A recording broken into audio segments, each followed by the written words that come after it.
बैठ जाए।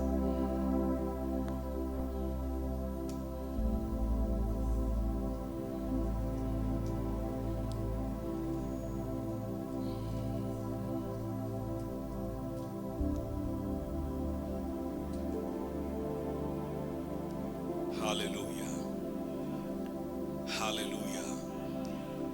आइए यीशु के लिए जोरदार ताली बजाएं। इससे बेहतर बजा सकते हैं। Father, I give you all the glory, all the honor, all the praise, all the worship, because you are worthy of it, my God. You alone are worthy of it, my God. प्रभु केवल तू ही योग्य है, पुस्तकों की मोहरों को खोलने के योग्य है प्रभु जी, स्वर के सन्नाटे को भंग करने के योग्य है प्रभु। तू ही परमेश्वर बुद्धि और समझ को खोलने के योग्य है, तू ही नए द्वारों को खोलने के योग्य है परमेश्वर। मैं तेरी आराधना करता, तेरी स्तुति करता, तेरी महिमा करता, तेरे नाम को धन्य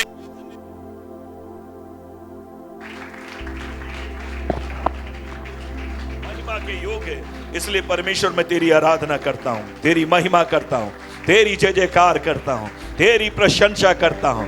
प्रभु तुझे छोड़ कोई दूसरा परमेश्वर नहीं, तुझे छोड़ कोई दूसरा परमेश्वर नहीं, तेरे सिवाय कोई परमेश्वर नहीं, तेरे समान कोई नहीं प्रभु। केवल तू ही योग्य है। महिमा और आदर तुझे मिले। बाकी के समय हमारी अगुवाई कर, यीशु के नाम में आमीन।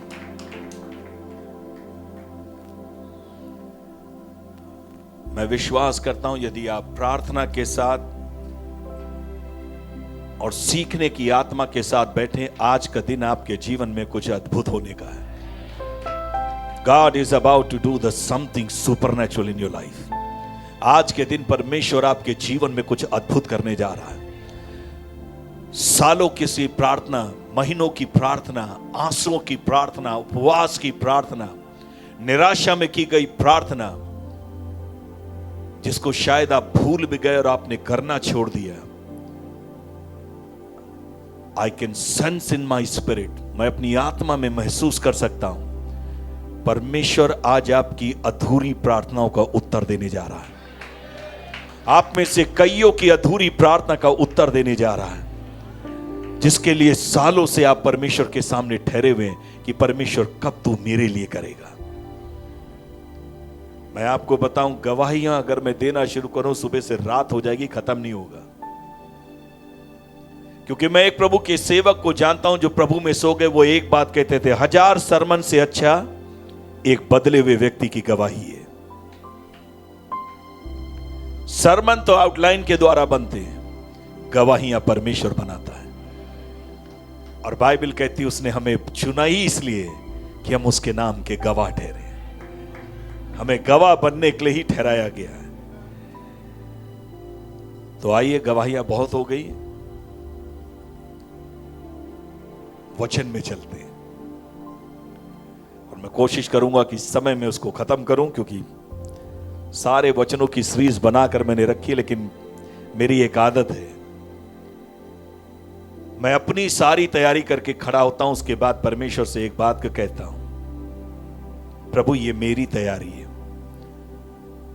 लेकिन इसके बीच में प्रभु यदि आपको कुछ और करना है, आप एक काम करिए, मेरे मैसेज के बीच में आकर आप उसे इंटरप्ट कर दीजिए और वो कहलवाइए जो सच में तेरे बच्चों की आवश्यकता है प्रभु।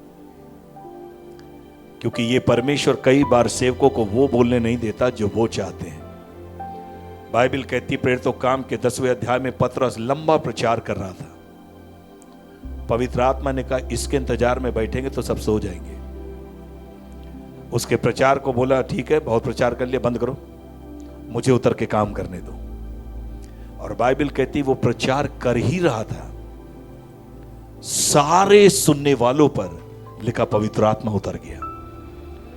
आज के दिन मेरी प्रार्थना की प्रचार के बीच में ही परमेश्वर की महिमा नीचे उतर जाए, परमेश्वर की बुलाहट नीचे उतर जाए, उसका अभिषेक नीचे उतर जाए, उसकी सामर्थ्य जो है नीचे उतर जाए, पवित्र आत्मा का बपतिस्मा आपके जीवन पर आ जाए, चंगाई आपके जीवन में आ जाए, छुटकारा आपके जीवन में आ जाए। और आप परमेश्वर की महिमा को करने पाए। केवल अपने मन को तैयार रखें और ये मत कहे प्रभु जब प्रार्थना का समय आएगा तब।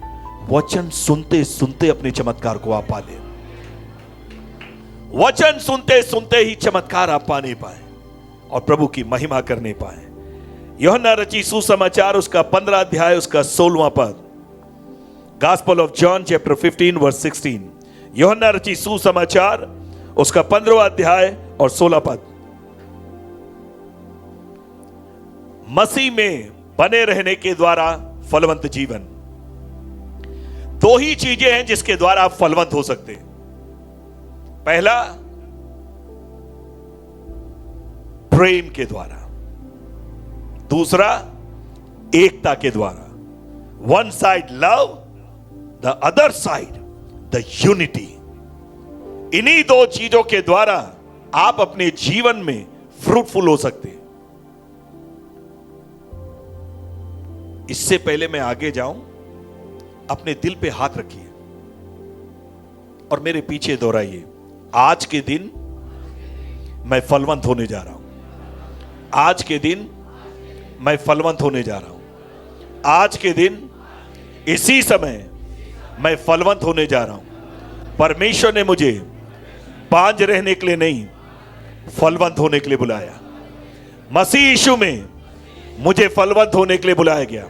बांझ होने के लिए नहीं, बीमार रहने के लिए नहीं, चंगा होने के लिए बुलाया गया। बंधुआ होने के लिए नहीं, स्वतंत्र होने के लिए बुलाया गया। बंधन में नहीं, छुटकारे में रहने के लिए बुलाया गया। झूठ में बंधे रहने के लिए नहीं, सत्य से आजाद होने के लिए मुझे बुलाया गया। उदासी में नहीं, हार में नहीं, आनंद में, जय में, महिमा में, विजय में, जयवंत से भी बढ़कर मुझे होने के लिए बुलाया गया। मैं जयवंत से भी बढ़कर हूं। मैं जयवंत से भी बढ़कर हूं। मैं जयवंत से भी बढ़कर हूं।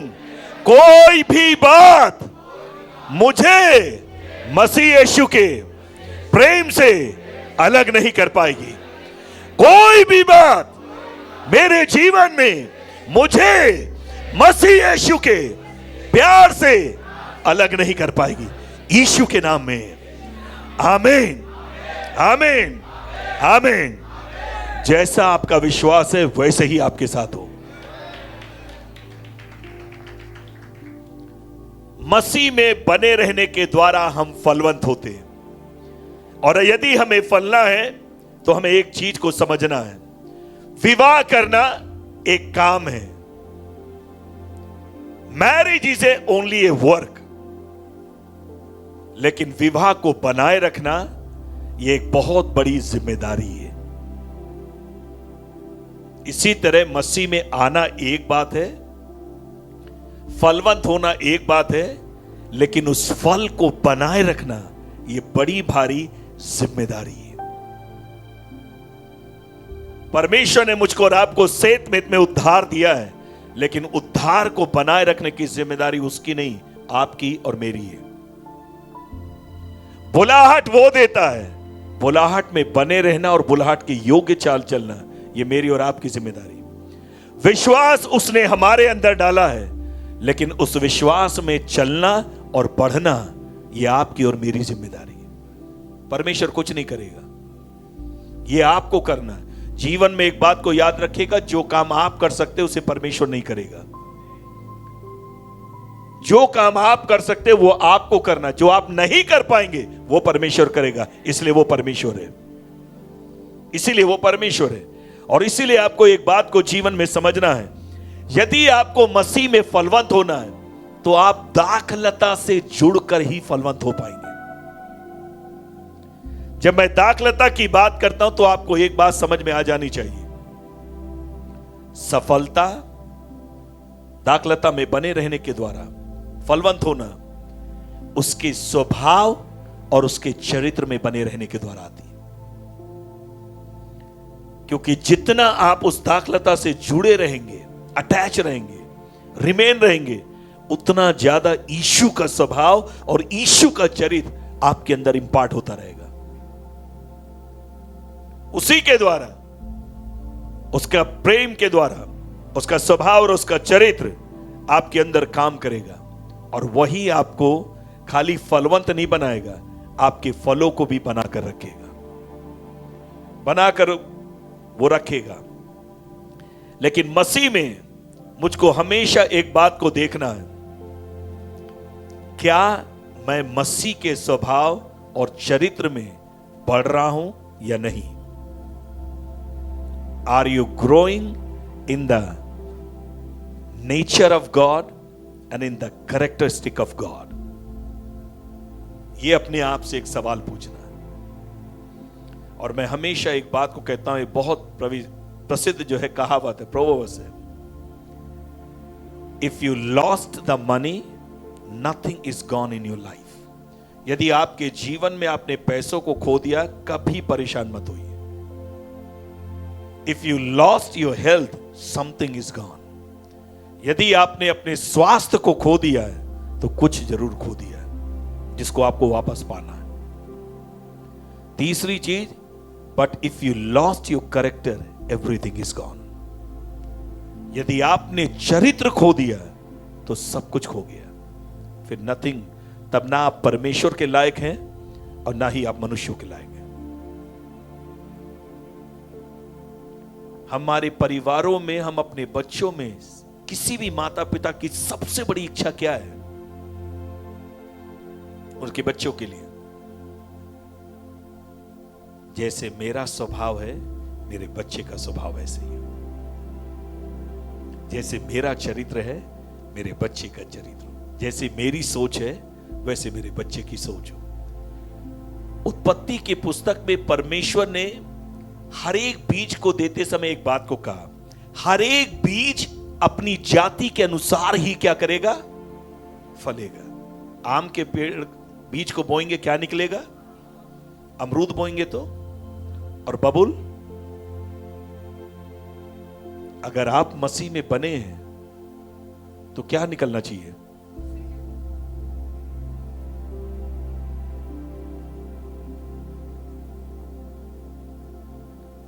और अगर स्वभाव के विपरीत हो रहा, इसका मतलब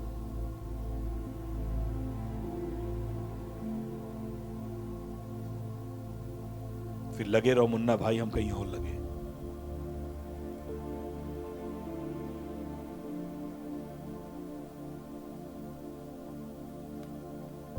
मैं जब अध्ययन कर रहा था, मैंने एक चीज को पाया, और इसको ध्यान से आप समझ, थोड़ी गहरी बातों को मैं कर रहा हूं, थोड़ा ध्यान से समझे। दो चीजें हैं फलवंत होने के लिए जो बड़ी महत्वपूर्ण है। एक, आपको इसी पवित्र आत्मा के वरदानों की आवश्यकता है। यदि आपको सामर्थी सेवकाई करनी है तो आपको पवित्र आत्मा के वरदानों की आवश्यकता है, ठीक? लेकिन आपको अगर अपना चरित्र अच्छा रखना है और प्रभावशाली रखना है और गवाही देनी है, तो आपको आत्मा के फलों की जरूरत है। The gift of the Holy Spirit will only build your ministry, but the fruit of the Holy Spirit will build your character. और ये दोनों चीजें साथ में होनी चाहिए। जिसका चरित्र ठीक नहीं, उसको परमेश्वर इस्तेमाल नहीं कर सकता। और किसी प्रभु के सेवक ने ऐसे कहा, before God will uses any man, इससे पहले परमेश्वर किसी व्यक्ति को इस्तेमाल करे, the first thing he will build your character. क्योंकि परमेश्वर चरित्रहीन लोगों के द्वारा कोई काम नहीं करता। Because our God is a holy God. क्योंकि मेरा और आपका परमेश्वर पवित्र परमेश्वर है, इसीलिए वो पवित्र चीजों के द्वारा ही काम करता है। इसीलिए वो काम करता है। इसलिए पत्रियों में इस तरीके से वो कहता है, हर एक बर्तन जो शुद्ध है, लिखा वो स्वामी के हर भले काम के लिए उपयोग किया जाएगा। अच्छा, कितने लोग अपने घर में गंदे गिलास में पानी पीते जाके, और गंदी प्लेट में, झूठी प्लेट में खाना खा लेते जाके, फिर दोबारा निकाल के। आप और मैं 70 कमियों के बाद भी गंदी प्लेट, गंदे जगह में बैठ नहीं सकते, गंदी जगह में खा नहीं सकते, गंदी प्लेट में खा नहीं सकते, गंदे गिलास में पी नहीं सकते। कैसे वो पवित्र परमेश्वर, जो जिसके अंदर अपवित्रता का एक चिन्ह भी नहीं है, शैडो भी नहीं है, वो कैसे इस गंदे बर्तन के अंदर आकर अपना काम करे?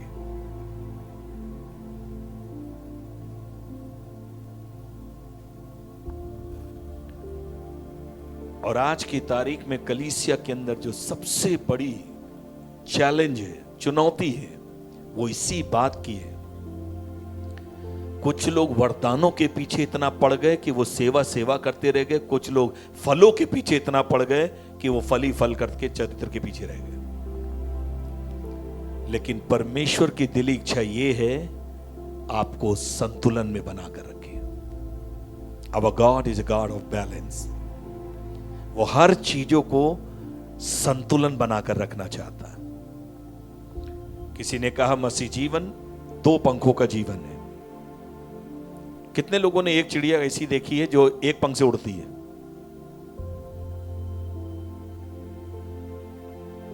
नहीं देखा आप लोग? अच्छा, उड़ सकती है या नहीं एक पंख से? लेकिन आप में से कई लोग उड़ने का वही प्रयास कर रहे हैं। कुछ लोग बाइबल पढ़ लेते लेकिन हम दुआ नहीं करते। कुछ लोग दुआ कर लेते, हम बाइबल नहीं पढ़ेंगे। आप एक पंख से उड़ने का मसीह जीवन में प्रयास कर रहे हैं। जीवन में याद रखिएगा, जितनी बाइबल पढ़ रहे हैं उतना दुआ जरूर करिएगा, तभी बराबर से आप उड़ पाएंगे। वरना आप क्या करेंगे?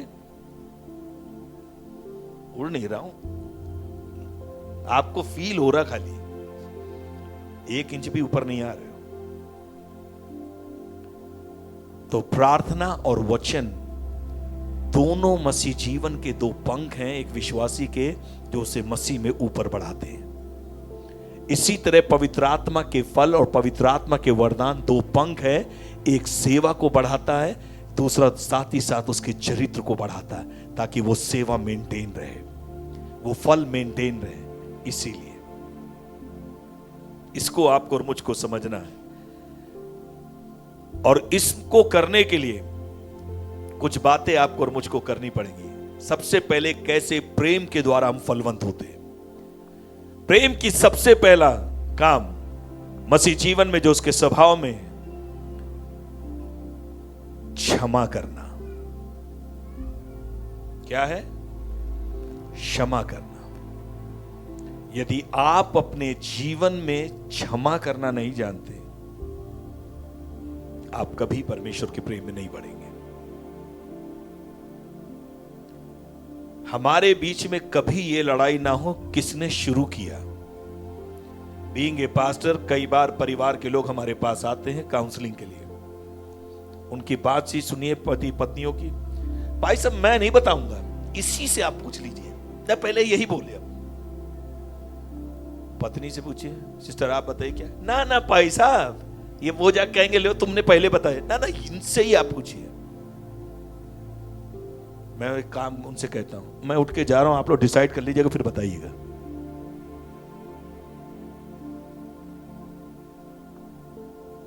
मसीह जीवन में ये इंपॉर्टेंट नहीं है किसकी वजह से ये परेशानी शुरू हुई। मसीह जीवन में इंपॉर्टेंट वो व्यक्ति है कौन उस बात को खत्म करेगा।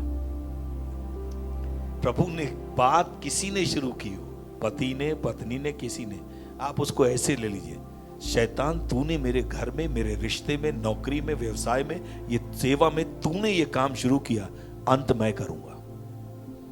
मैं मसीह के स्वभाव में होकर उसे क्षमा करके मैं एक नई शुरुआत करूंगा। परमेश्वर की आंखें नई शुरुआत करने वालों को ढूंढती हैं और क्षमा बहुत महत्वपूर्ण है। और मैं आपको बताऊं, मैंने अपने जीवन में क्षमा अपने एक विश्वासी से सीखी।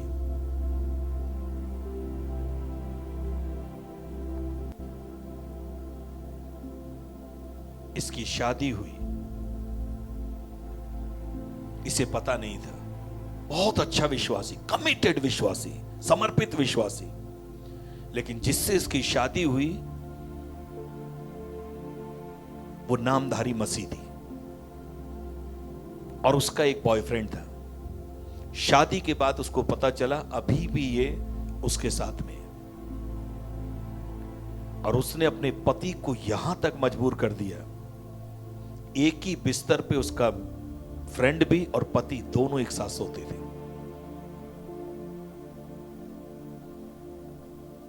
क्योंकि ये लड़का गरीब परिवार से आया था, वो थोड़ा पैसे वाले परिवार से थी, वो क्रिश्चियन फैमिली से थी, ये नॉन क्रिश्चियन परिवार से प्रभु में आया था बेचारा।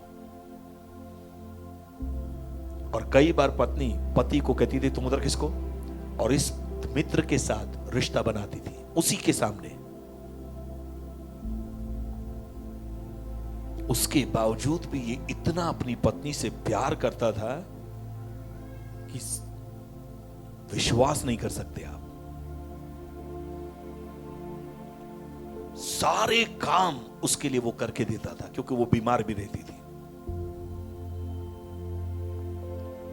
और वो रोज आंसुओं से प्रार्थना करता था, प्रभु कुछ भी मेरी पत्नी कर रही है, प्रभु आप इसे क्षमा कर दीजिए, आप इसे माफ कर दीजिए।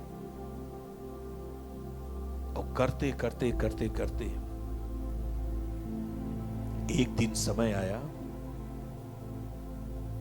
उसका वो मित्र उसे छोड़कर चला गया, और उस पत्नी ने अपने पति के पांव पकड़ लिए और कहा मुझे माफ कर देना। प्रभु ने इसको ऐसा अपने प्यार से भरा, उसने अपने पत्नी से एक बात कहा, कोई बात नहीं, जो हो गया सो हो गया, मैं तुम्हें दिल से माफ कर रहा हूं, लेकिन अब हम एक नई शुरुआत करते हैं, और अब ना मैं तुम्हारे लिए ना तुम मेरे लिए, हम दोनों मिलकर प्रभु के लिए जिएंगे। उसकी पत्नी ने कमिट किया, आज दोनों पति पत्नी सेवा में हैं। उसकी उस गवाही को सुनकर मेरे रोंगटे खड़े हो गए। प्रभु एक विश्वासी अगर इतना प्यार कर सकता है, मैं तो पास्टर हूं, प्रभु मुझे अपने लोगों से कितना प्यार करना, अपनी पत्नी से अपने बच्चों से कितना प्यार करना, ये बहुत इंपॉर्टेंट है। जीवन में एक बात को याद रखिए, ये प्रेम केवल चर्च के अंदर ना दिखे, आपकी प्रतिदिन के जीवन में, आपके परिवार में दिखे, आपकी नौकरी के स्थान में दिखाई दे, आपकी सेवा के स्थान में दिखाई दे, आपके रिश्तेदारों के बीच में, आप किसी भी फंक्शन में जाते वहां वो आपको दिखाई दे। हर जगह लोग आपके अंदर उस प्रेम को देखने पाए, क्योंकि यीशु ने एक बात को कहा, तुम्हारे आपस के प्रेम को देखकर लोग जानेंगे कि तुम मेरे चेले हो। उसने नहीं कहा तुम्हारी बिल्डिंग को देखकर लोग जानेंगे कि तुम मेरे चेले हो। उसने नहीं कहा तुम्हारी बाइबल को देखकर लोग जानेंगे तुम मेरे चेले हो। यीशु ने ये नहीं कहा तुम्हारे प्रचार को देखकर लोग जानेंगे तुम मेरे चेले हो, या तुम्हारे आश्चर्य कर्म को देखकर लोग जानेंगे तुम मेरे चेले, तुम्हारी अन्य भाषा को देखकर लोग जानेंगे तुम मेरे चेले हो। उसने कहा तुम्हारे आपस के प्रेम को। और जीवन में एक बात को याद रखिएगा, यदि यीशु के प्यार से आप भरे नहीं हैं, आप लोगों को प्यार नहीं कर पाएंगे, क्योंकि लोग बहुत स्वार्थी हैं। Without the love of God having in your heart, you cannot love people. क्योंकि आजकल हर रिश्ते शर्तों पर आधारित है। अब कवेनेंट नहीं, मैरिज भी अब कवेनेंट नहीं रह गई, कॉन्ट्रैक्ट हो गई है, वो कॉन्ट्रैक्ट हो गई है। विवाह भी, अब शादियां भी, अब वो वाचा नहीं है, ठेकेदारी हो गई है। इतना पैसा दोगे तो ये माल लगेगा, इतना दोगे तो ये माल लगेगा। आजकल विवाह भी ऐसे ही हो गए।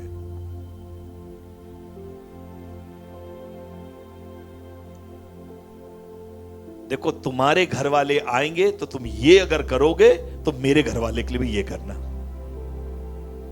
तुम अगर फोन पे अपने घर वालों से बात करोगे इतना, तो मेरे को भी इतना टाइम चाहिए। तुमने अगर अपने घर वालों के लिए इतना पैसा लगाया तो मेरे घर वालों के लिए भी इतना लगाना। हर चीज कॉन्ट्रैक्ट में हो गई है, जैसे को तैसा।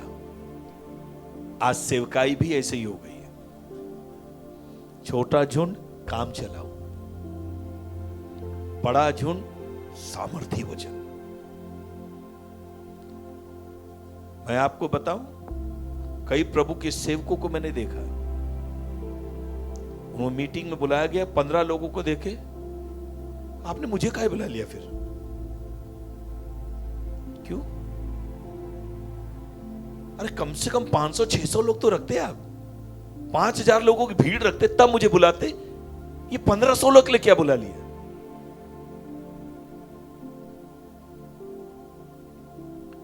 यीशु एक दुष्टात्मा से जकड़े हुए व्यक्ति, गिरसेनियों के अंदर के व्यक्ति को बचाने के लिए, छुड़ाने के लिए सारी रात यात्रा करके समुद्र की ठंड को, वर्षा, वो जो है हवा को, हर चीज झेलते हुए, नींद को त्याग के उसके पास पहुंच के उसको आजाद किया उसने। आपके पास आत्माओं की कीमत है या गिनतियों की कीमत है? आजकल प्रभु के सेवक भी चर्च की संख्या के आधार पे है। आपके यहां कितने मेंबर हैं? परमेश्वर के राज्य में काउंटिंग का कोई गिफ्ट नहीं है, कोई प्रतिफल नहीं है। 5 है या 5 लाख का भी चर्च है, कुछ फर्क नहीं पड़ने वाला। वहां पे केवल फेथफुलनेस का रिवॉर्ड है, सक्सेस और फेलियर का कोई रिवॉर्ड नहीं है।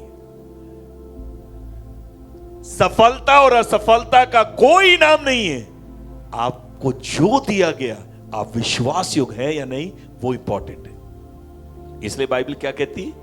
जो कोई छोटे से छोटी बातों में ईमानदार है, वही बड़ी बातों में ईमानदार रहेगा।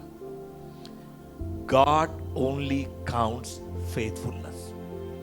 परमेश्वर को आपसे बड़ी बड़ी बातें नहीं चाहिए, छोटी छोटी बातों में विश्वास योग्य बने। कई बार हम बड़ी बड़ी बातें कर जाते, लेकिन जो छोटी बातों में विश्वास योग्यता चाहिए वो ही नहीं कर पाते। और इसीलिए यदि आपको अपने जीवन में फलों को बनाए रखना है, सबसे पहले लोग आपके अंदर क्षमा को देखने पाए, क्योंकि प्रेम की सबसे पहली क्वालिटी क्या है?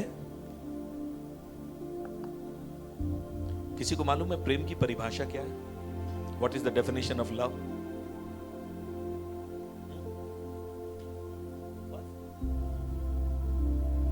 ना 1 Corinthians 13 वो तो है, ऐसे कैसे बताएंगे आप? क्या है प्रेम की परिभाषा? बहुत अच्छी बात। और सिंपल डेफिनेशन मैं आपको बता रहा हूं, 9th क्लास फेल। इस डेफिनेशन को हमेशा याद रखिएगा। Seeking the highest benefit of other person is called love. जब आप अपने सामने वाले व्यक्ति की उत्तम से उत्तम, सर्वोत्तम से सर्वोत्तम भलाई को ढूंढकर उसके लिए करते हैं, वही प्यार है, वही प्यार है। और अगर आप अपनी भलाई ढूंढते हैं तो वो प्यार नहीं है, वो बिजनेस है।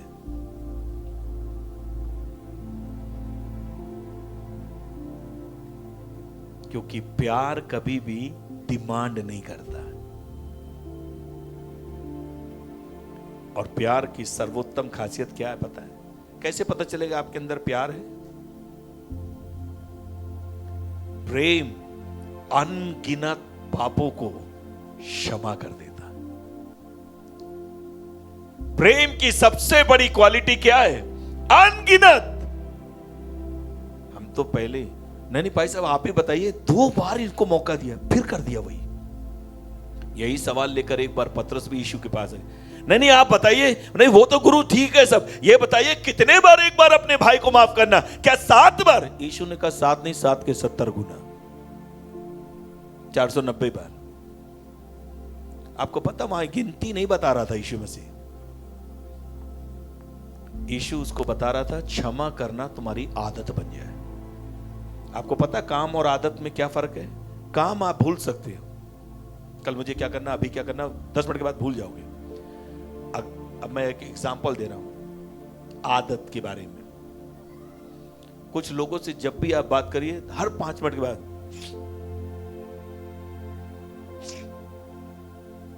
और कुछ लोगों से बात करिए जब 5 मिनट, जैसे ही 10 मिनट हो जाएगा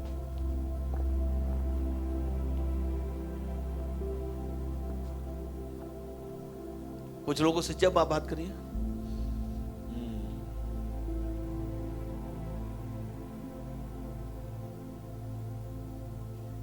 कोई उनसे बोलता नहीं, अपनी है?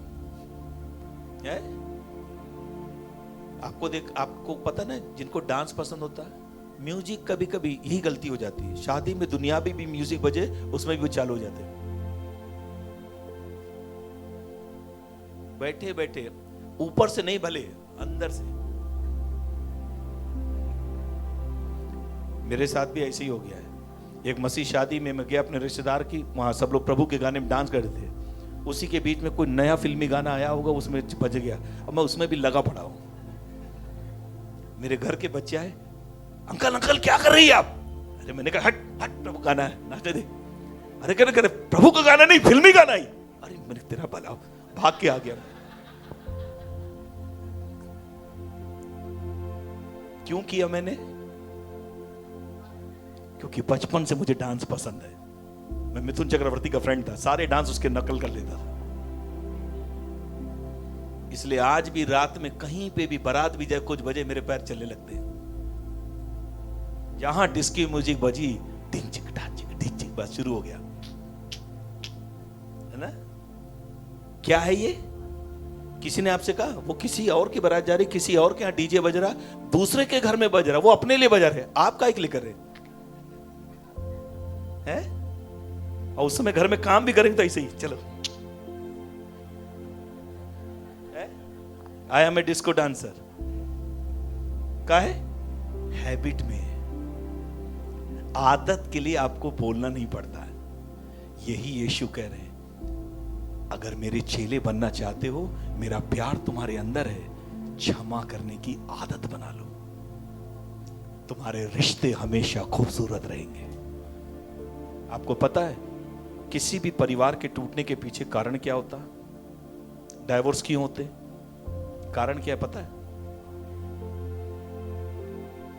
यीशु ने लिखा है, मत्ती 19 को पढ़ लीजिएगा, एक ही कारण से होता है, दो में से एक, किसी ने अपने मन को कठोर कर लिया। दो में से एक, उन दोनों में से किसी एक ने कसम खा ली कि मैं माफ नहीं करूंगा और बदलूंगा नहीं, खत्म। प्रेम अनगिनत पापों को क्या करता है? क्षमा करता।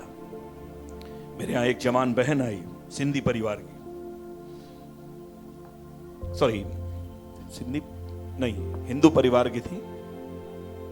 एक सिंधी बिजनेसमैन से शादीशुदा, लेकिन एक सिंधी बिजनेसमैन के साथ प्यार में पड़ गई।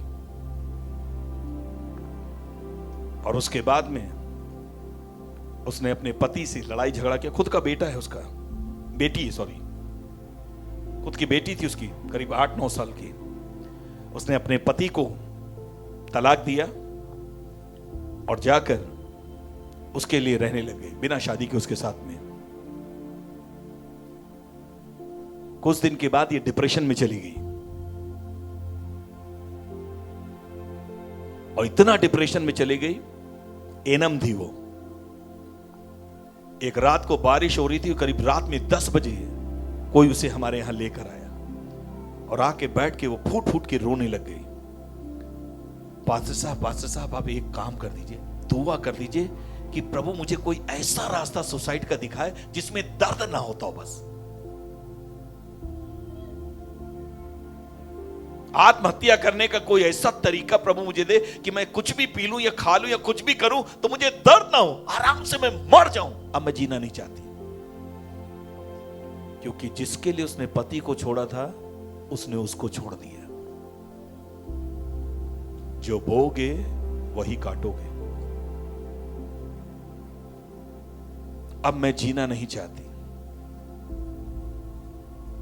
और फूट फूट के रोती जा रही थी, मुझे मरना है, मुझे मरना है, मुझे मरना है। मैंने कहा एक सेकेंड बहन, अब आपको मरने की कोई जरूरत नहीं, आपके बदले में पहले ही कोई मर चुका है और उसका नाम यीशु है। मैं मरने के लिए दुआ नहीं करता हूं, मैं मरे हुओं को जिलाने के लिए दुआ करता हूं। और मैंने कहा क्या हो गया?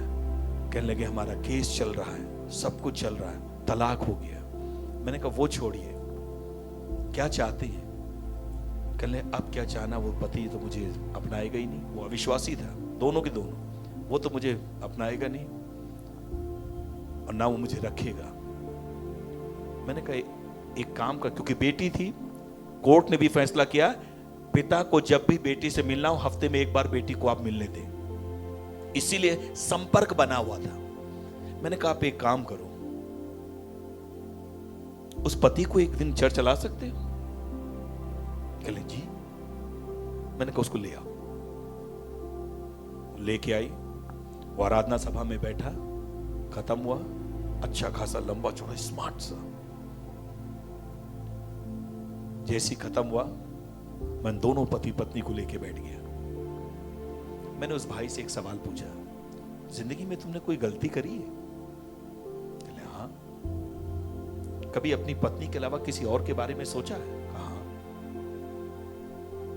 इसके साथ कभी? कहा बहुत बार गलती करी मैंने कहा ठीक है। मैंने कहा इससे भी गलती हो गई, ये आपको छोड़कर गई, मुझे मालूम है ये तलाक ले लिया इसने, मुझे पता है, लेकिन आज के दिन मैं आपसे एक बात कह रहा हूं, सच्चाई तो ये है आप इसके बगैर जी नहीं पा रहे हो और ये आपके बगैर जी नहीं पा रही। कहने लगे कैसे? मैंने कहा एक काम कर लो, जिंदगी में एक मौका और इसको दे दो मेरे कहने से। अगर इसके बाद ये ना हो, जो तुम्हारे मर्जी हो वो करना, एक बार मेरे कहने से इसको एक मौका दे दो, सिर्फ एक मौका बस, और माफ कर दो और एक नई शुरुआत करो। कहले भाई साहब हमारा तो कोर्ट में डाइवोर्स हो गया। मैंने उसकी चिंता मत करो। दोनों ने एक दूसरे का हाथ पकड़ा, पत्नी ने दिल से पैर पकड़ के अपने पति से माफी मांगी, उसने उसे माफ किया, इसने भी हाथ जोड़कर पत्नी से माफी मांगी, दोनों गले मिले, फूट फूट के रोने लगे। बेटी देख रही है। मैंने कहा अब एक काम करना, प्रार्थना किया, मैंने कहा उसी कोर्ट में जाओ, उसी वकील को पकड़ो जिसने डाइवोर्स कराया, उससे कहो कोर्ट मैरिज दोबारा कर रहे हो। और मैंने कहा जैसे कोर्ट मैरिज होगी घर मत जाना, सीधे वहां से यहां लौट के आना मेरे पास। जिस वकील ने डाइवोर्स कराया था उसी वकील ने उनकी जाके री मैरिज करवाई कोर्ट में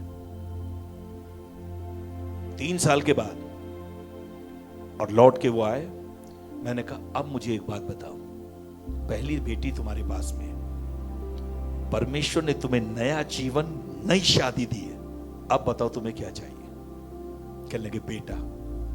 मैंने कहा हाथ पकड़ो, दोनों लोग हाथ रखा और प्रार्थना किया, परमेश्वर ने बेटे की आशीष दी, आज भी दोनों पति पत्नी साथ में रह रहे हैं।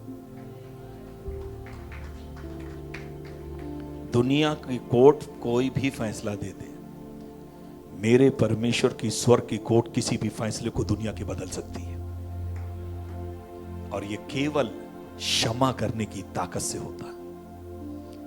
किसी भी व्यक्ति को थप्पड़ उसने मारा, उसको दोबारा 2 थप्पड़ मारना, यह बहादुरी नहीं है। किसी ने थप्पड़ मारा, उसे माफ करके यह कह देना कोई बात नहीं, प्रभु तुम्हें आशीष दे, यह सबसे बड़ी बहादुरी है। तो सबसे बड़ा प्रेम का स्वभाव क्या है? क्षमा करना। और आपको पता है क्षमा कौन कर पाएगा? जिसके खुद परमेश्वर ने क्षमा किए। मेरे यहां के एसोसिएट पास्टर मुझसे हमेशा गुस्सा रहते हैं, भाई साहब मुझे समझ में नहीं आता कैसे आप इस फैमिली को झेल रहे हैं, कैसे इनके बेटे की बदतमीजी को आप झेल रहे हैं, कैसे ये सिस्टर की बदतमीजी आप झेल रहे हैं। मैंने कहा मैं कहां झेल रहा हूं, यीशु उनको झेल रहा है, तो मेरे को क्या तकलीफ है? आप निकालते क्यों नहीं? मैंने कहा यीशु चर्च आना बंद करवा दे। आ रहे हैं तो मुझे प्यार करना पड़ेगा, आ रहे हैं तो मुझे माफ करना पड़ेगा। और वही लोग जो मेरे खिलाफ में हैं, परमेश्वर ने उनको क्षमा करते करते करते उनके मन को ऐसा मोड़ दिया, आज अगर मेरे बारे में आप एक बात करिए, सबसे पहले जाके वो आपका कलर पकड़ लेंगे। बाइबल कहती जिस किसी का चाल चलन परमेश्वर को भाता है, उसके शत्रुओं से भी उसका मेल मिलाप करा देता। मेरी प्रार्थना यह है कि परमेश्वर का प्रेम जो पवित्र आत्मा के द्वारा हमारे मनों में डाला गया, परमेश्वर आपको उसको बनाए रखने के लिए, उसमें बढ़ने के लिए अनुग्रह दे, ताकि आप क्षमा के द्वारा बहुत सारी आत्माओं को जीतने पाए, अपने रिश्तों को जीतने पाए। मैंने और मेरी पत्नी ने एक निर्णय लिया शुरुआत से ही, हमारे बीच में कभी इस बात की लड़ाई नहीं हो कि मैं बड़ा हूं या तुम बड़ी हो। हमारे बीच में एक लड़ाई होनी चाहिए, हम में से छोटा कौन बनेगा। क्योंकि बाइबल कहती है जो कोई अपने आप को छोटा बनाएगा, परमेश्वर उसको बड़ा बनाएगा। किसी भी रिश्ते में आनंद को बनाकर रखना है, उस इंटीमेसी को बनाकर रखना है, लगाव को बना के रखना है, उसी पुरानी जो है क्रेविंग को अपने अंदर बना के रखना है, एक रोमांस को बना के रखना है। एक काम करना कर लो बस, कौन बड़ा है इसमें झंझटबाजी मत करो कभी, कौन छोटा बनेगा इसमें लग जाओ, अपनी आप चीजें सही हो जाएंगी, कुछ नहीं करना पड़ेगा। एक बार एक पति ने अपनी पत्नी से चर्च से लौट कर कहा, सुन लिया आज भाई साहब ने क्या प्रचार किया, मैं तुम्हारा सिर हूं। पत्नी ने कहा हाँ मैंने सुना, लेकिन आप शायद भूल रहे हैं, गर्दन मैं हूं। मैं यूं घूमी तो आप यूं ही घूम जाओगे, और यूं घूमी तो स्पॉन्डिलाइटिस का डॉक्टर भी आपको ठीक नहीं कर पाएगा, सर्वाइकल जिंदगी भर के लिए खराब हो जाएगा, सारी स्पाइन हिल जाएगी आपकी, है ना।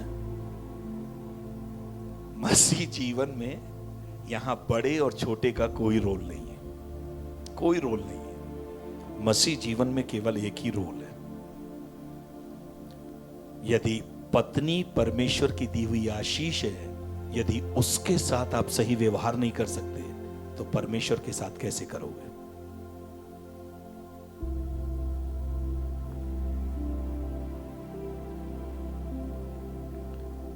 पहली बात क्षमा करें।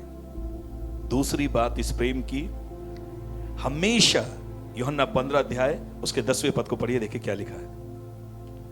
यूहन्ना 15 का 10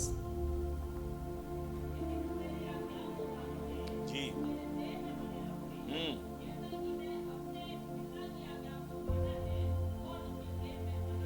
बस कैसे आपको पता चलता कि आप परमेश्वर से प्यार करते? नहीं, गाना गाइए, I love you Lord and I live my voice to worship you O my Lord, है ना।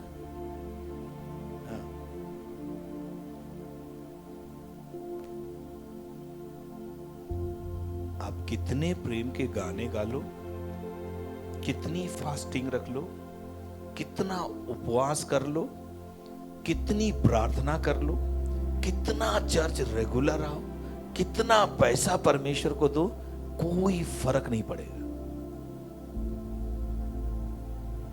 यदि परमेश्वर इस बात को देख ले कि आपके अंदर आज्ञा मानने का मन नहीं है। यीशु ने कहा, एक ही चीज को बड़ी सफाई से कहा, if you love me you will keep my commandments. अगर मुझसे प्यार करते हो तो मेरी आज्ञाओं को क्या करोगे? बहस नहीं करोगे, टालोगे नहीं, आर्ग्यू नहीं करोगे, क्रिटिसाइज नहीं करोगे खड़े होकर, बैठ के। You will keep my commandment, मेरी आज्ञाओं को मानोगे। आपको पता है जब आप परमेश्वर की आज्ञा मानेंगे क्या होगा? पता है क्या होता है? इसी यूहन्ना रचित सुसमाचार को जब आप पढ़ते हैं, वहां पे इस तरह से लिखा उसके 23 पद में, यीशु ने कहा, तुम अगर मुझसे प्रेम करते हो, मेरी आज्ञाओं को मानोगे, तो 3 काम होंगे। मेरा पिता तुमसे प्यार करेगा, दूसरा मैं और मेरा पिता दोनों आकर तुम्हारे घर में किराए का हो और अपना हो, झोपड़ी हो महल हो, सड़क के किनारे हो और पॉश कॉलोनी में हो, मैं और मेरा पिता दोनों आकर तुम्हारे साथ वास करेंगे। और तीसरी चीज, मैं अपने आप को तुम पर प्रकट करूंगा। What a powerful promise it is, because of the obedience, keeping his commandment. कितनी अद्भुत प्रतिज्ञा! पिता तुमसे प्यार करेगा, मैं और पिता दोनों आकर वास करेंगे, और मैं अपने आप को और अधिक प्रकट। कितने लोग यीशु को देखना चाहते हैं? हालेलुया बोलने से कोई नहीं दिखेगा। आज्ञाओं को मानना शुरू करिए। प्रभु जितना आज्ञाओं को आप मानेंगे उतना अपने आप को प्रकट करेगा। जितनी जितनी बातें उसके मानते जाएंगे, जितना आज्ञाकारिता में आप बढ़ते जाएंगे, ओबीडियंस में बढ़ते जाएंगे, गॉड विल रिवील हिमसेल्फ। उतना परमेश्वर आपको प्रकट करता जाएगा। और यीशु ने कहा, एग्जाम्पल मैंने सेट किया, क्योंकि मैं अपने पिता से प्रेम करता हूं, इसलिए उसकी आज्ञाओं को मानता हूं। मसीह लोगों के पास कोई बहाना नहीं है। दुनिया में जितने धर्म है सबके पास बहाना, क्योंकि उनके पास कोई रोल मॉडल नहीं है किसके अनुसार वो चले और किसके पीछे चले। क्योंकि जिसके पीछे चलते कुछ दिन के बाद वो जेल के अंदर हो जाता, वो फ्रॉड में पकड़ लिया जाता। मसीहों के पास एक ही है। पहला पत्रस में लिखा है, मसीह यीशु हमारा आदर्श है, और उसने आज्ञा मानकर परमेश्वर के मार्ग पर चलकर मेरे और आपके लिए पद चिन्हों को तैयार किया कि हम उसके पद चिन्हों के ऊपर क्या हो। यीशु मसीह मेरे और आपके जीवन का रोल मॉडल होना पाए, है ना। और कोई शाहरुख खान मॉडल ना होने पाए, ठीक है, कैटरीना कैफ ना होने पाए, यीशु आपका मॉडल होने पाए। कौन है? यीशु मसीह आपका रोल मॉडल होने पाए, क्योंकि यही एक ऐसा रोल मॉडल है जो पीढ़ियों से पीढ़ियों से पीढ़ियों से पीढ़ियों से पीढ़ियों तक वही एकमात्र है। उसके जैसा कोई नहीं, तेरे जैसा कोई नहीं। अभी गीत गा रहे थे हम ना, तेरे जैसा।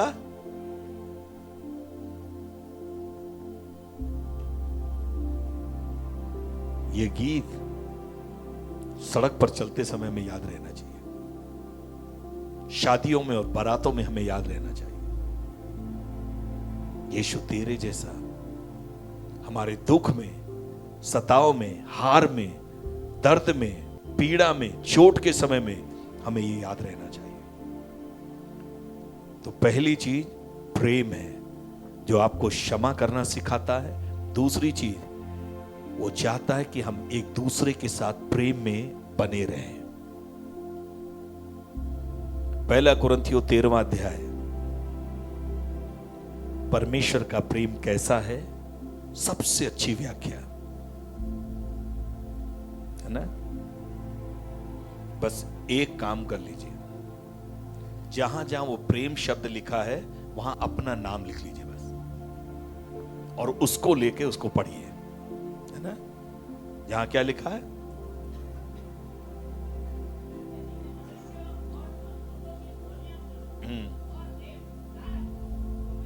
ना प्रेम की जगह अपना नाम लिख कर बोलिए। जहां वो प्रेम शब्द आप पढ़ रहे हैं वहां अपना नाम रखिए। हाँ जी,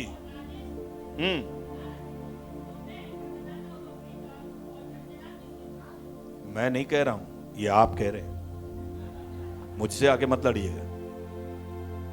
पूरे चैप्टर को रोज सप्ताह में एक बार अपना नाम जोड़ के उसको रोज पढ़िएगा। प्रेम झुंझुला, राजेश झुंझुलाता नहीं। और जब आप झुंझुलाए, पत्नी कहे क्या रोज बोलते थे, प्रेम बुरा नहीं मानता। दिमाग न खराब, बहुत बुरा लग रहा अभी हमें, मैं खाली उनकी बात नहीं, एक उदाहरण दे रहा हूं, है ना। तो मैं हमेशा अपने लोगों से कहता हूं, उपवास के समय में इस चीज को पढ़ना, अपना नाम रख के, और अपने आप को जांचना कितनी चीजें हम कर रहे हैं और कितनी नहीं कर रहे हैं। और 13 के 13 में क्या लिखा है, प्रेम, विश्वास और आशा तीनों स्थायी है, पर उनमें सबसे बड़ा प्रेम है। क्या है? क्योंकि जीवन में याद रखिएगा, आशा और विश्वास केवल इस पृथ्वी भर के लिए, प्रेम यहां भी चाहिए, वहां भी स्वर्ग में प्रेम ही है, क्योंकि परमेश्वर प्रेम है। पहला यूहन्ना 4 कहता है परमेश्वर प्रेम है। Love is not God but God is love, है ना? हर टेम्पो में लिखा रहता है प्रेम ही ईश्वर है? वो प्रेम ईश्वर नहीं है जो किसी को भी गले लगा लेता है ना? परमेश्वर प्रेम है ना? वो केवल सही चीजों को गले लगाता, लीगल चीजों को गले लगाता। हर वो चीज जो इनलीगल है उससे 10 कदम दूर रहता वो, क्योंकि वो परमेश्वर की ओर से उसके जीवन में नहीं। एक बार एक विश्वासी बाइबल को ऐसे पढ़ने लगा, प्रभु ने कहा अपनी पड़ोसन से प्रेम कर।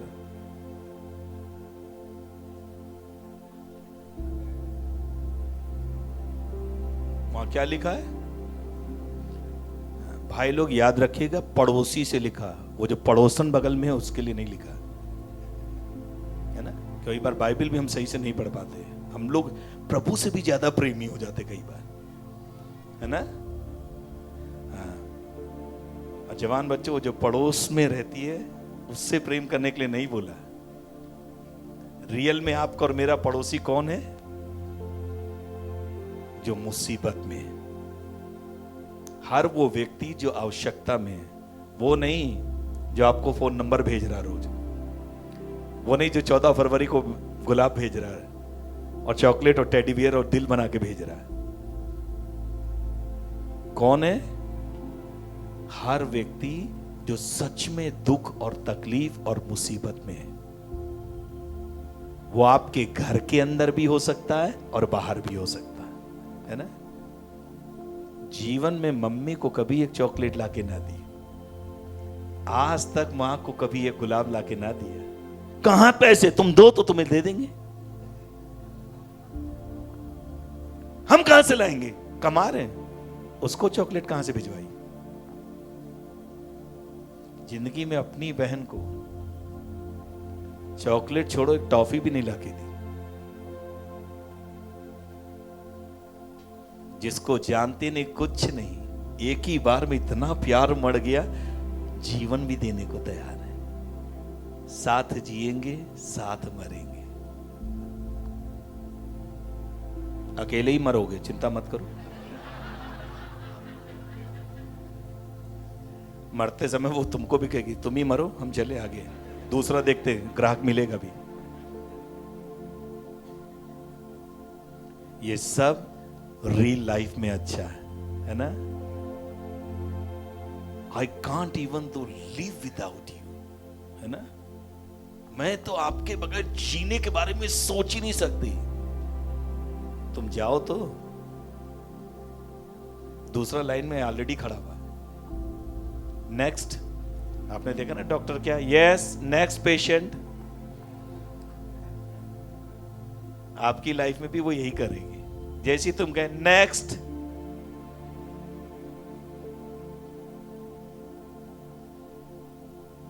प्रेम क्षमा करता है, प्रेम को बना कर रखना है ताकि लोग हमारी जिंदगी से परमेश्वर को देखने पाए। यीशु के बारे में, यीशु ने पतरस के बारे में यूहन्ना 21 अध्याय में एक बात कहा, जब उसने उसका इनकार कर दिया, जिस समय सबसे ज्यादा उसे पतरस की जरूरत थी, उस समय उसने उसका इनकार कर दिया और शपथ खा ली कि मैं इसे नहीं जानता, और धिक्कारने लगा, कोसने लगा यीशु को।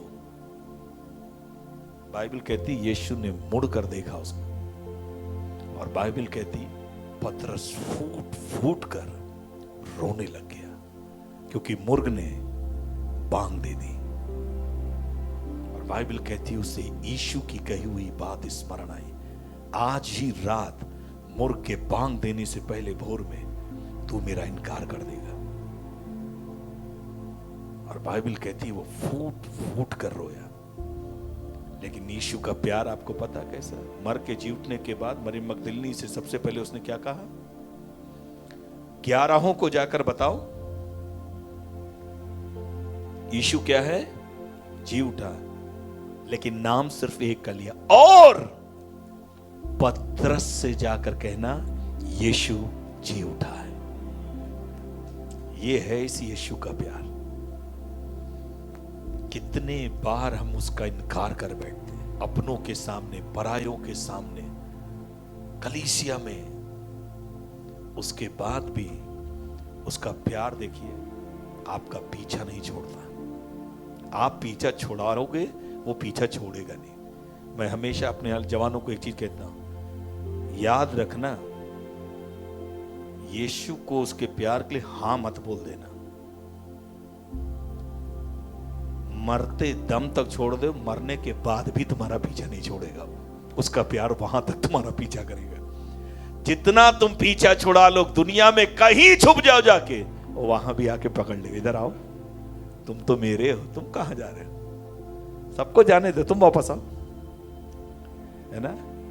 क्योंकि इसको प्यार में, प्यार करने में हद ही खत्म कर रखी उसने।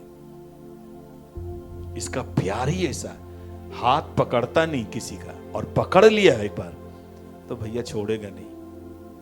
तो पकड़ने से पहले सोच लेना, यदि छोड़ने के लिए पकड़ा तो ये गलतफहमी में हो, मरते दम तक तुम्हारा हाथ छोड़ेगा नहीं और पकड़े रखेगा। और यीशु ने उससे एक बात को कहा, वो छोड़ दे, तू परेशान मत हो, जो तूने कर दिया वो हो गया, उसके लिए कुछ मन कर। एक बात खाली मुझे बता दे, इन सब बातों से बढ़कर जो तेरे साथ हो गई, क्या तू मुझसे अभी भी प्यार करेगा?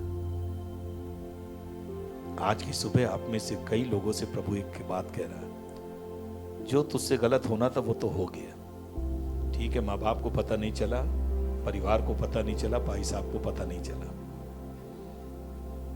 पादरी साहब से भी जो हो गया वो कलीसिया को पता नहीं चला, कोई बात नहीं। लेकिन यीशु एक बात पूछ रहा है, छोड़, जो हो गया वो सो हो गया, अब भी तुम मुझसे प्यार करेगा? उसका प्यार देखिए, सबसे एंड टाइम में जिसने धोखा दिया, उसने कहा प्रभु मैं प्यार करता हूं। फिर दोबारा यीशु ने पूछा, सच में? कहां करता हूं? तीसरी बार यीशु ने उसकी आंखों में आंखें डालकर उससे पूछ लिया, मेरी आंखों में आंखें डाल के देख, अब बता मुझे प्यार करता है? पतरस वहीं पे टूट गया।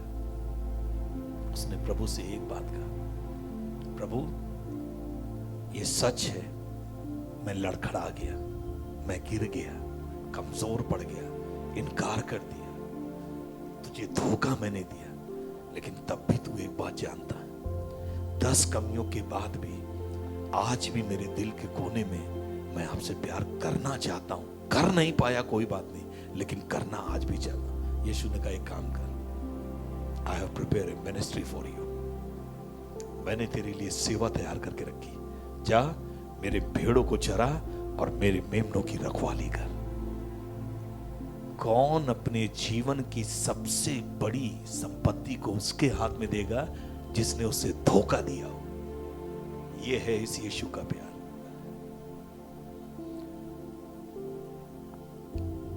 दूसरी बात, इस सेवकाई में एक और बात को याद रखना फलवंत होने के लिए, और ये सबसे मोस्ट इंपॉर्टेंट चीज है। आज किसी भी परिवार की, समाज की, देश की सबसे बड़ी जो आवश्यकता है वो एकता है। आपको पता है, इस पृथ्वी पर रहते हुए यीशु की सारी प्रार्थनाओं को उत्तर मिला, केवल एक प्रार्थना को छोड़ के, जो उसने यूहन्ना 17वें अध्याय में 17 चैप्टर में महायाज की प्रार्थना में एक प्रार्थना की, पिता जैसे मैं और पिता एक हैं, ये भी आपस में एक हो जाए।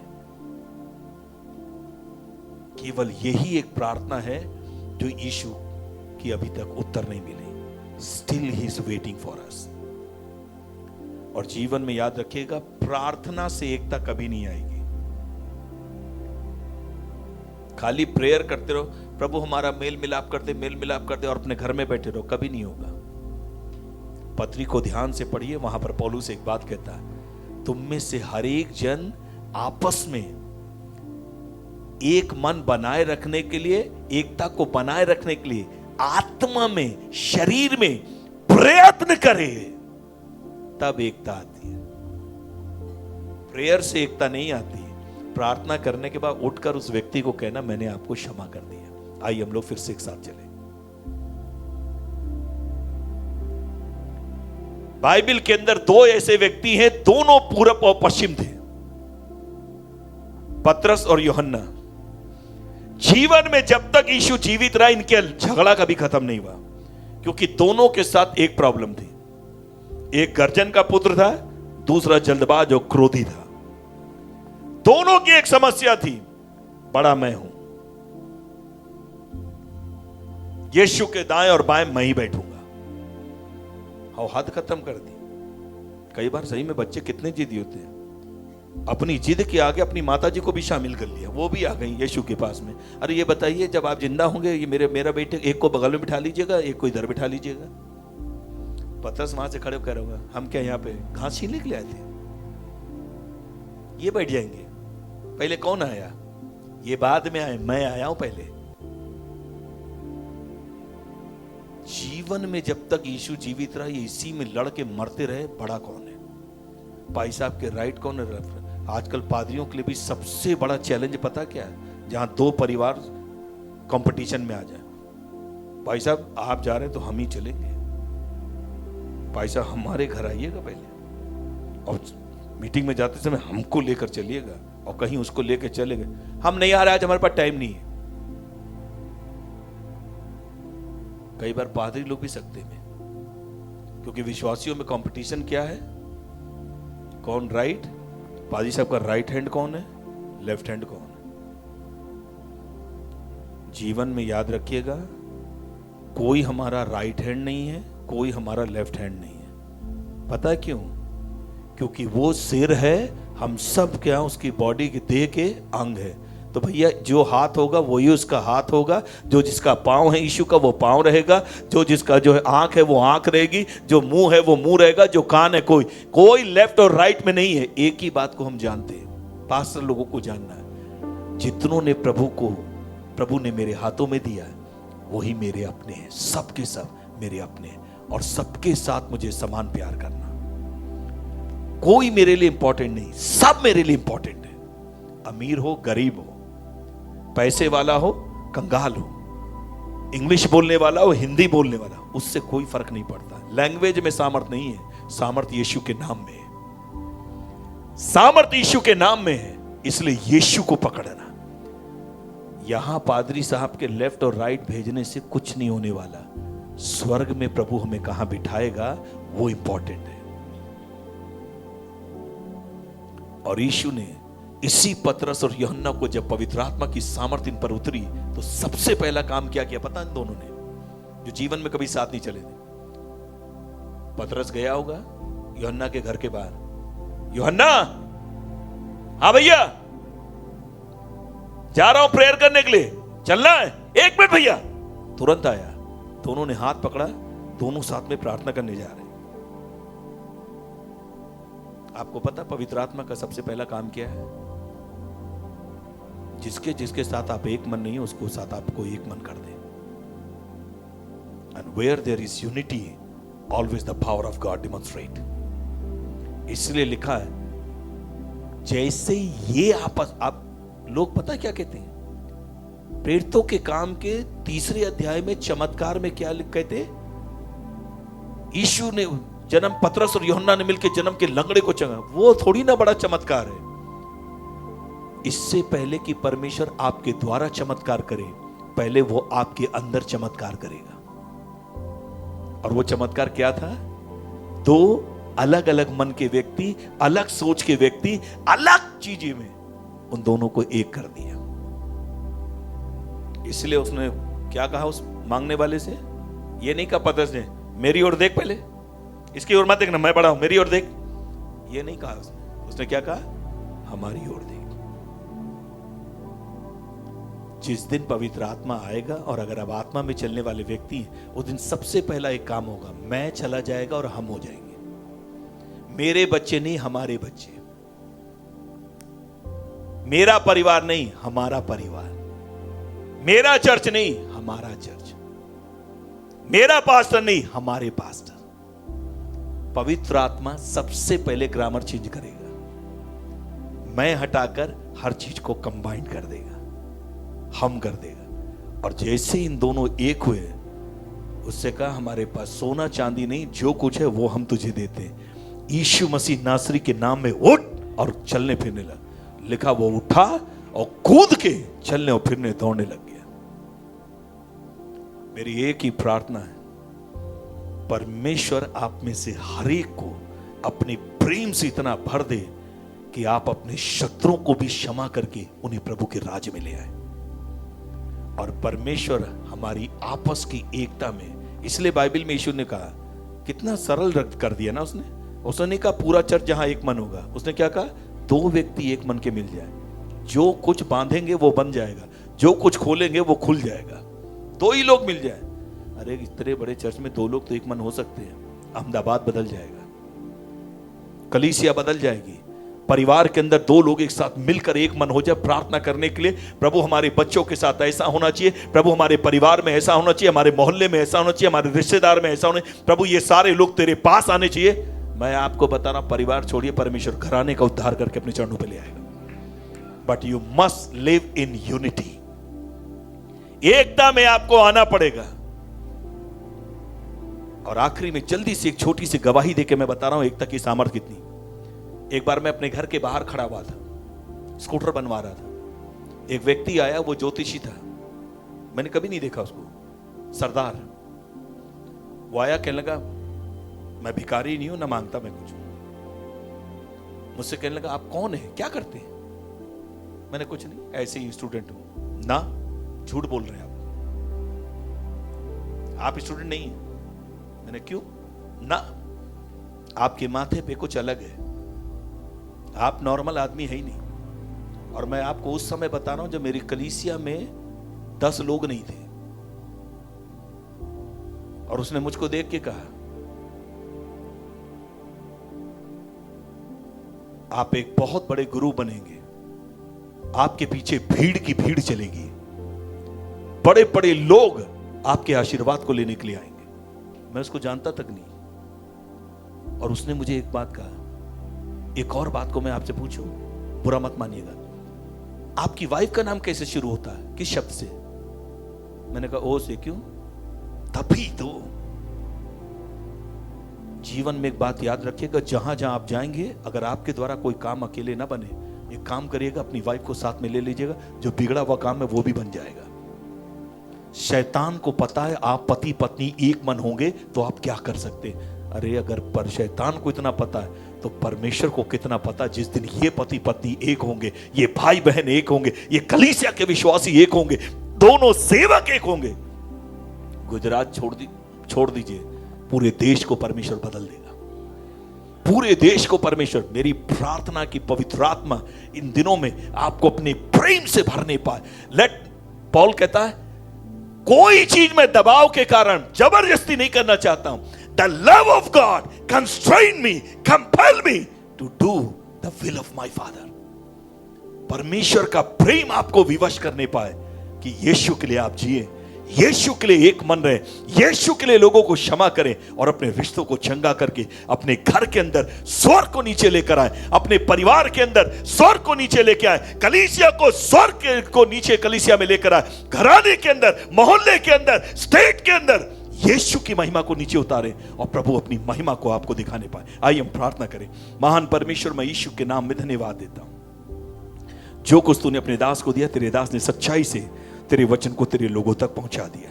मेरी प्रार्थना पिता, यीशु के नाम में आपका प्रेम, यीशु के नाम में जो पवित्र आत्मा के द्वारा हमारे मनों में डाला गया, यीशु के नाम में दिन प्रतिदिन तेरी आज्ञाओं को मानने के द्वारा बढ़ने पाए, क्योंकि आज्ञा मानना बलिदान चढ़ाने से उत्तम है।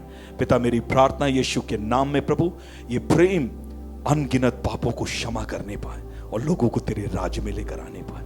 प्रभु, ये क्षमा हमारे रिश्तों को, हमारे मनों को, हमारे शरीरों को चंगा करने पाए। तेरा वचन इसलिए कहता है याकूब में, तुम आपस में एक दूसरे के सामने अपने अपने पापों को मान लो कि तुम चंगे हो जाओ। पिता, ये क्षमा मांगना और क्षमा देना ये हमारी आदत बन जाए पिता।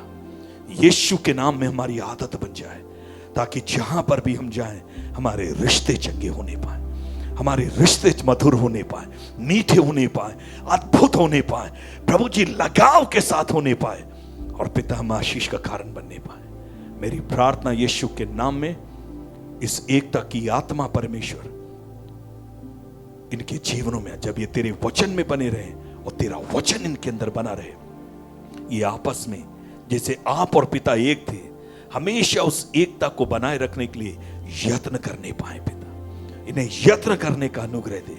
हर उस दीवार को तोड़कर पिता, हर उस बात को भूल कर पिता, हर उसका बातों को क्षमा करके एक कदम आगे बढ़कर आपके प्रेम में उसे क्षमा करके उसे अपने साथ ले लेने पाए। एक एक को आशीष दे और अपनी महिमा प्रकट कर। विनती को सुन यीशु के नाम में, आमीन। परमेश्वर आप सबको आशीष दे।